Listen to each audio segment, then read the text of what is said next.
Welcome back, Shalloners. Today I'm going to talk about something that you guys mentioned like just kind of briefly a little while ago, and I was like, this is such a good topic because there's so much more to it than you might think. And we're going to talk about Scott Disick and Khloe Kardashian's interesting dynamic. And not just that, what we can learn from friends who hang out and are friends with our ex. Is it appropriate? Is it no big deal? And is it more about us than it actually is about the guy? I'll break it all down. But first, just want to remind you guys that if you have a love question of your own or want to talk to me privately about any little thing, find me on the Instant Go app. My username is ShallonXO and click chat to get connected. Also, find me on Instagram at ShallonXO, where I let you guys weigh in on the next topic and connect with me there. And be sure to listen to my new podcast, Girl on Top, out every Wednesday, every place podcasts are found. And I answer the questions you guys submit over the course of the week. So Scott and Khloe, sorry, of course, I'm futzing with my bangs. It wouldn't be a video if it wasn't. Scott and Khloe are pals, and not just pals, like they're kind of like bros. You know, if you guys watch Keeping Up with the Kardashians, don't lie to me. You know that you do. It's just it's kind of soothing. It goes down easy. And I watch it when I'm doing my makeup for stuff because it makes me put on the appropriate amount of makeup. Like I just keep going and layers, layers until I look like a drag queen. I'm like, I guess I'm done. But on the show, the thing that always stands out to me, like literally every episode, is how they're all still so close with Scott. Despite all the stuff that went down with him and Kourtney, all the cheating, all of the lying, all of the drama. Didn't he like punch a wall and stuff money in a waiter's mouth? Like bad shit, like all the drugs and the substance abuse. They're all still like hanging out, broing out. And I get it. Like him and Kourtney have kids. And so it's like, he's not going anywhere. So it doesn't really serve anyone to make an enemy out of this person, right? But him and Khloe have always seemed to have a special closeness. They like each other's sense of humor. They hang out one-on-one. Remember when she's like, oh, should I get breast implants? He's like, I don't know. Let me see your boobs. Like, huh. So it makes me wonder what actually is going on there. So here's what we know about Khloe, right? She's got ugly duckling syndrome. She has a victim mentality. And I've done videos about her before and like how entrenched she is in that victim mentality. We also know she has a high elasticity for cheating men. Right? We saw her with Lamar, the crack addict. These are facts. These are just facts. James Harden, if he even ever publicly claimed her, which he did not. French Montana. Come on, that face. He looks like a parrot. And of course, Tristan Thompson, who was cheating on her literally while she was giving birth to their child. I mean, garbage people. And Khloe allows those garbage people because she has low self-esteem. And in her mind, she's 1,000 feet tall and 1 billion pounds, and she's the gawky kid in the family, and she's going to take what she can get. She's not going to stand up and ask for more, which is crazy because like when I watch her on the show, when I listen to her, like I overwhelmingly agree with her the most. I was like, man, she just gets it. Like she's so smart and she's so woke and she seems so strong. But then you look at how she lives her life and you're like, oh my God. Girl. And I know none of our rhetoric matches our actions 100%. Like I'm a pretty bad bitch and even me, I'm just like, but you guys, honestly, I know I'm a bit of a role model sometimes to you guys, but you guys are to me, honestly. And I do things specifically to make you guys proud. You don't always see it, but I'm like, I'm going to make the good choice here because I have to be good for them. I have to be worthy of the Shallon entourage, you know, even though, it bears my name. Come on.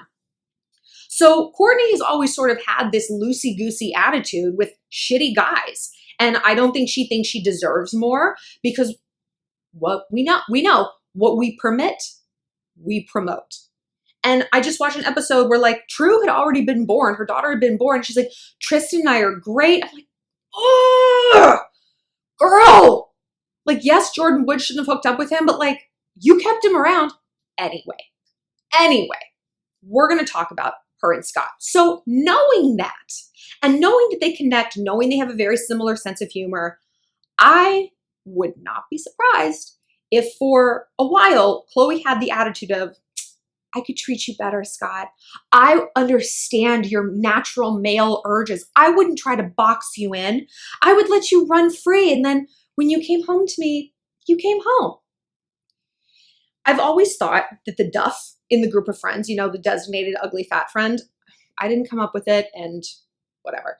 But many Duffs are self-identified, and they're not actually usually the ugly fat friend. They're just someone with low self-esteem.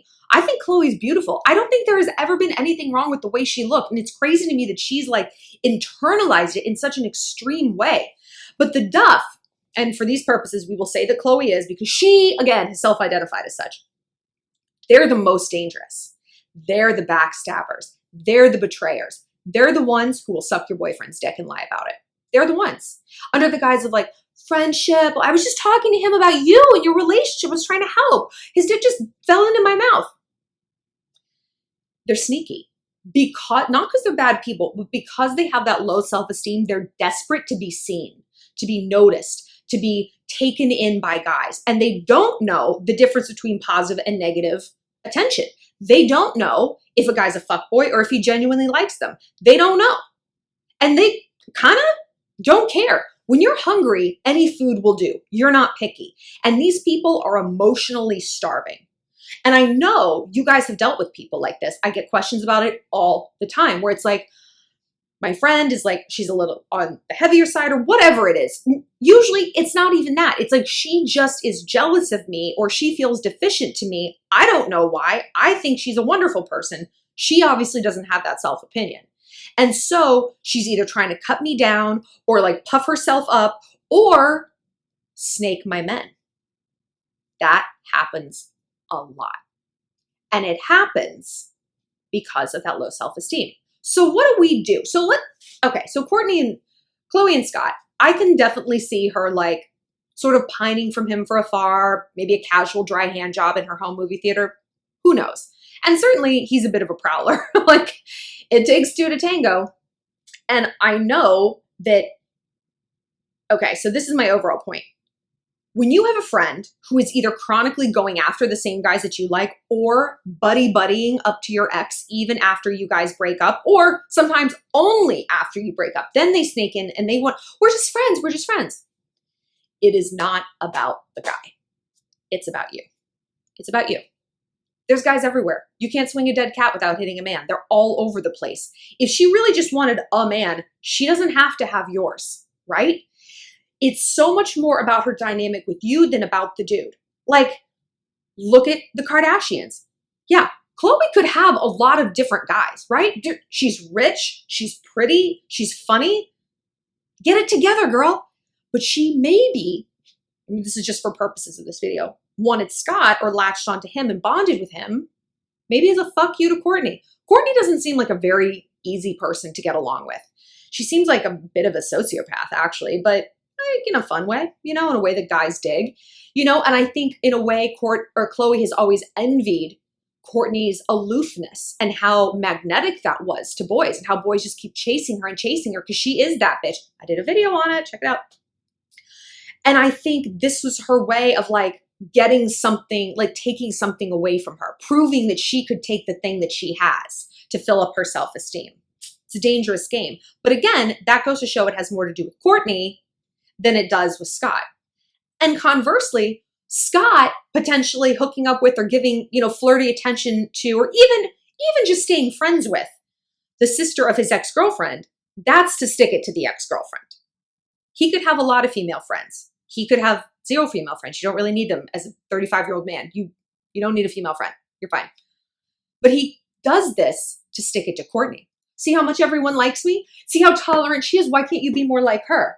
I'm not going anywhere. I've latched onto your friend group. I'm going to be here forever. You're never getting rid of me. It's a control thing. It's a power thing. It's an oppression thing. And it's just a plain fuck you. So if you're dealing with this, the big question is, how do you deal with this? What do you do? Because like I said, almost all of us have been in this situation. And sometimes it's with the Duffy friend, self-identified. And sometimes it's with someone who could I know I had this with a friend who was beautiful and she would constantly go after the guys I liked. And I'm like, why are you doing this? I felt like the Duff. And I'm like, why are you only going after guys that I like? It was just so bizarre and hurtful. But again, it has more to do with the interpersonal dynamic between you and your friend than it does about the guy. The guy is a symptom of this larger issue, and you're never going to be able to solve it until you get to the root of that larger issue. So this is what you do. I believe in confronting people once. Once.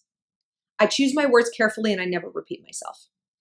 I sit someone down and I'm like, hey, I love you. You're my girl, my BFF. But I have noticed this pattern of you befriending my exes and like talking to them after we've broken up. And I'm not saying that this is like a war or whatever and like, fuck him, he's dead to all of us. But like, you can see how that would be hurtful for me.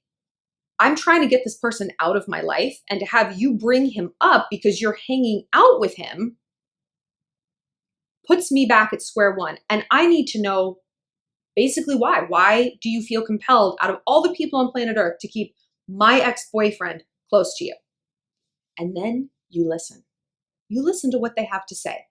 Not only what they have to say, but what they do after. And not only that, the point of view, like how they present themselves. If someone said this to me, and honestly, like I've been in this situation, I like hooked up with my friend's ex. I mean, they dated in high school. We were in college, like whatever. But we made out. And she's like, why are you doing this? And I'm like, it's not about you, it's about him. And she's like, really? And I was like, I don't know. You know, and I had to take a step back and evaluate. But if your friend comes at you with gaslighting, you're crazy. You're being fucking psychotic. You're a psycho, just like he said you were. Then you really know it's about you. Then you really know. Because if it isn't, she would stop and be like, I'm so sorry. Here's a story. My best friend from high school slept with my first love. And we were getting back together when I was like 25. He's the one who ended up beating me up. That's irrelevant to the story at this point. But like, I confronted her about it. I was like, really? Really? Of all the men in Los Angeles, you had to sleep with the guy who took my virginity, which by the way, you were like there for that entire saga, every single step of it. So don't act like you don't understand the importance of this person in my life and my history. Really? Like, just sit here and look me in the eye and tell me that you guys are in love. Honestly, like if that's the case, who am I to stand in the way? You know, things run their course, whatever. But if you aren't, why are you doing this? Because that's the thing. If this isn't like, you know what, I'm so sorry. He and I have actually had feelings for each other. I didn't expect this to happen, but this is a legitimate situation. It sucks, but you can't stop the tide. Like you can't force two people who want to be together to be apart because you're mad and it doesn't seem fair to you. But if that's the case, they're going to be really upfront about that, right? Because they're going to want a leg to stand on. They're going to want legitimacy. And if they don't have that, again, then you know it's about you. So then what do you do? If you're getting the signals that like, no, this is a Khloe Kourtney situation where she's just always been jealous of me or whatever it is, you call it out and it's uncomfortable and it's awkward and you're going to feel like a jerk. But sometimes you just got to pull that splinter out. Be like, I can't help but think that this is more about you and I than it is about him. Because he sucks. You know he sucks. You watched him suck our entire relationship. You know that you deserve better than that. I know you deserve better than that. So I'm wondering why you're doing this. What does he represent? Why are you trying to stick it to me by either going after this guy, befriending him, whatever it is? What is the root of this issue? Do you have a problem with me? And you know what? All we can do is all we can do. We can lead a horse to water and we can't make him drink, or think. Like we can't force someone to have an awakening and a psychological epiphany and do the right thing. We can't. All we can do is lead them there, serve it up and be like, perhaps you would like to examine your behaviors. And if they don't, they don't. You choose your behaviors, you choose your consequences. And same if you choose not to address something, you choose the consequence and the byproduct of that ignorance. And you don't have to stay in that friendship because you know what? They're not your friend. She's not your friend if she's doing this. She's just not. The one thing I ask of my friends, and I'm like very upfront about this when I like am moving towards a best friendship with someone, I'm like, my enemies need to be your enemies. Unless you had a prior independent relationship with them, my enemies are your enemies because that's what I give to you. You hate someone, I fucking hate them. I hate them. Let's go. Let's get a baseball bat. Let's do this. Like I am a gun for hire. And if someone crosses you, they cross me. I'm Italian, okay? And if someone doesn't like feel that, if they're like, oh no, your boyfriend, he's nice. You're not my friend. You're not my friend. Because that to me is an enemy move. You are conspiring behind enemy lines with my enemy, with someone who hurt me on purpose. Like as an adult, like when I say someone's my enemy, like, or I don't want you talking to someone, like I have very valid reasons. I'm not just like, I don't like them. Like I have reasons and like, don't do it.